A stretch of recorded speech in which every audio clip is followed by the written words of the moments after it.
Hello, എല്ലാവർക്കും സുഖമല്ലേ? അപ്പം ഞാനിന്ന് വന്നിരിക്കുന്ന തുടക്കക്കാർക്ക് പോലെ എളുപ്പത്തിൽ ചെയ്യാൻ പറ്റുന്ന ഈസി ആയിട്ടുള്ള ഒരു എലാസ്റ്റിക് സ്ലീവിൻ്റെ വീഡിയോ ആയിട്ടാണ്. അപ്പോൾ അതിന് വേണ്ടി ഞാൻ മെറ്റീരിയൽ ഇതേപോലെ 4ആയിട്ട് മടക്കി എടുത്തിട്ടുണ്ട്. ഞാൻ ഫസ്റ്റ് അടയാളപ്പെടുത്തി കൊടുക്കുന്നത് ആം ഹോളാണ്. ആം ഹോളിൽ നമ്മൾ എടുത്തത് എത്രയാണോ അതിനേക്കാൾ 1 ഇഞ്ച് കൂടുതൽ. ഞാൻ 7 ഇഞ്ചായിരുന്നു ടോപ്പിൽ ആം ഹോൾ അടയാളപ്പെടുത്തിയത്. അതിനേക്കാളും 1 ഇഞ്ച് കൂടുതൽ 8 ഇഞ്ച് അടയാളപ്പെടുത്തി കൊടുക്കുകയാണ്. എന്നിട്ട് അവിടെ നിന്ന് ഇതേപോലെ 3 ഇഞ്ച് താഴെ അടയാളപ്പെടുത്തി കൊടുക്കാം. എന്നിട്ട് അവിടെ നിന്ന് ഞാൻ തയ്യൽ തുമ്പ് ഇതേപോലെ 2 ഇഞ്ച് അടയാളപ്പെടുത്തി കൊടുത്തിട്ടുണ്ട്. എന്നിട്ട് ഈ ഒരു കോർണറിൽ നിന്ന് നമുക്ക് താഴെ വരെ വരച്ചെടുക്കാം. ഇനി അടുത്തത് വേണ്ടത് ഇപ്പം വരച്ച ലൈനിൻ്റെ മുകളിൽ ഒരു 1/2 ഇഞ്ച് വെച്ച് നമുക്കൊരു കർവ് ഷേപ്പ് കൊടുക്കണം. അതിൻ്റെ ഇടയ്ക്ക് ഞാൻ ചോക്കൊന്ന് മാറ്റിയിരുന്നു. എനിക്ക് ക്ലിയർ ആയിട്ട് കാണുന്നില്ല എന്ന് തോന്നിയത് കൊണ്ടാണ് ഞാൻ ചോക്ക് മാറ്റിയത്. അപ്പോൾ ഇതേപോലെ 1/2 ഇഞ്ച് വെച്ച് കർവ് ഷേപ്പിൽ വരച്ചു കൊടുക്കാം. അപ്പോൾ അതിൻ്റെ ഇടയ്ക്ക് ഞാൻ ഇതിൻ്റെ സ്ലീവ് ലെങ്ത്ത് ഞാൻ പറഞ്ഞിരുന്നില്ല. സ്ലീവ് ലെങ്ത്ത് ഞാൻ എടുക്കുന്നത് 23 ഇഞ്ചാണ്.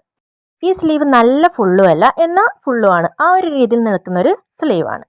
അപ്പോൾ ഇതിന് ഞാൻ എടുക്കുന്നത് സ്ലീവ് റൗണ്ടാണ്. സ്ലീവ് റൗണ്ട് സാധാരണ ഞാൻ എടുക്കാറുള്ളത് 4.5 ഇഞ്ചായിരുന്നു. അപ്പോൾ അതിൻ്റെ ഇരട്ടി എടുക്കണം, 9 ഇഞ്ച് എടുത്ത്. എന്നിട്ട് അതിൻ്റെ കൂടെ 1 ഇഞ്ച് തയ്യൽ തുമ്പും ചേർത്ത് 10 ഇഞ്ചാണ് ഞാൻ സ്ലീവ് റൗണ്ട് അടയാളപ്പെടുത്തി കൊടുക്കുന്നത്. ഇനി നമ്മളിതാ ഈ അടയാളപ്പെടുത്തിയെടുത്ത് നമുക്ക് സ്കെയിൽ വെച്ചിട്ട് ഒരു ലൈന് വരച്ചു കൊടുക്കാം. ഈ ഒരു 10 ഇഞ്ച് വന്നെടുത്തുനിന്ന് ഇതേപോലെ സ്ലീവ് റൗണ്ട് അടയാളപ്പെടുത്തി കൊടുത്തിട്ടുണ്ട്. അപ്പോൾ നമുക്ക് എലാസ്റ്റിക് വെക്കേണ്ടത് കൊണ്ടാണ് ഞാൻ സ്ലീവ് റൗണ്ട് ഇത്ര അധികം എടുക്കുന്നത്. ഇനി ഞാനിതാ മുകളിൽ നിന്ന് അടയാളപ്പെടുത്തിയവിടുന്ന് ഇതേപോലെ നമുക്ക് ജോയിൻ ചെയ്ത് കൊടുക്കാം. നമ്മൾ ആം ഹോൾ അടയാളപ്പെടുത്തിയത് ഇതുപോലെ ജോയിൻ ചെയ്ത് കൊടുത്താൽ സ്ലീവിൻ്റെ കട്ടിങ് ഇവിടെ കഴിഞ്ഞിട്ടുണ്ട്. സിമ്പിളാണ് കേട്ടോ സ്ലീവിൻ്റെ കട്ടിങ്. ഇതേപോലെ ആക്കി നല്ല ഭംഗിയാണ് കേട്ടോ ഈ ഒരു സ്ലീവ് തയ്ച്ചാലൊക്കെ. ഇനി നമുക്ക് ഈ അടയാളപ്പെടുത്തിയതിലൂടെ കട്ട് ചെയ്തെടുക്കാം. ഇതേപോലെ ഇപ്പം ഞാൻ 2 പീസ് ഒന്നിച്ച് വെച്ചിട്ട് തന്നെ ഫുള്ളായിട്ട് കട്ട് ചെയ്തെടുക്കുകയാണ്. ഇനി നമുക്ക് ഫ്രണ്ടിലുള്ള സ്ലീവ് ഒന്ന് കുഴിച്ച് വെട്ടണം. അതിന് വേണ്ടി ഇതേപോലെ നിവർത്തി വെച്ചതിന് ശേഷം നല്ല വശവും ഒന്നിച്ച് വെക്കുക. അതിനുശേഷം ഉള്ളിലേക്ക് ഒരു 1/2 ഇഞ്ച് ഇതേപോലെ കൂടുതൽ എടുത്തതിന് ശേഷം നമുക്ക് കുഴിച്ച് വെട്ടിക്കൊടുക്കാം. അപ്പോൾ നമ്മൾ സ്ലീവിൻ്റെ കട്ടിങ് ഇവിടെ റെഡി ആയിട്ടുണ്ട്. ഇനി സ്ലീവ് എങ്ങനെയാണ് തയ്ക്കുന്നതെന്ന് നോക്കാം. അപ്പോൾ അതിന് വേണ്ടി ഇതേപോലെ ഒരു സ്ലീവ് എടുത്തിട്ടുണ്ട്. അതിന് ഞാൻ നിവർത്തി വെച്ചെടുക്കുകയാണ്. എന്നിട്ട് ഞാൻ അതിൻ്റെ അകത്തേക്ക് ഇവിടുന്ന് താഴെ നിന്ന് 3 ഇഞ്ച് മുകളിലേക്ക് അടയാളപ്പെടുത്തി കൊടുക്കുക. ഇതേപോലെ നമ്മൾ 3 ഇഞ്ച് മുകളിൽ അടയാളപ്പെടുത്തി കൊടുക്കാം. സ്കെയിൽ വെച്ചിട്ടൊന്ന് വരച്ചെടുത്തിട്ടുണ്ട്. ഇനി താവ് ഇതേപോലെ മടക്കി തയ്ക്കണം. ഇതേപോലെ ഒരു 1/4 ഇഞ്ച് വെച്ചിട്ട് ഇതേപോലെ മടക്കി തയ്ക്കാം.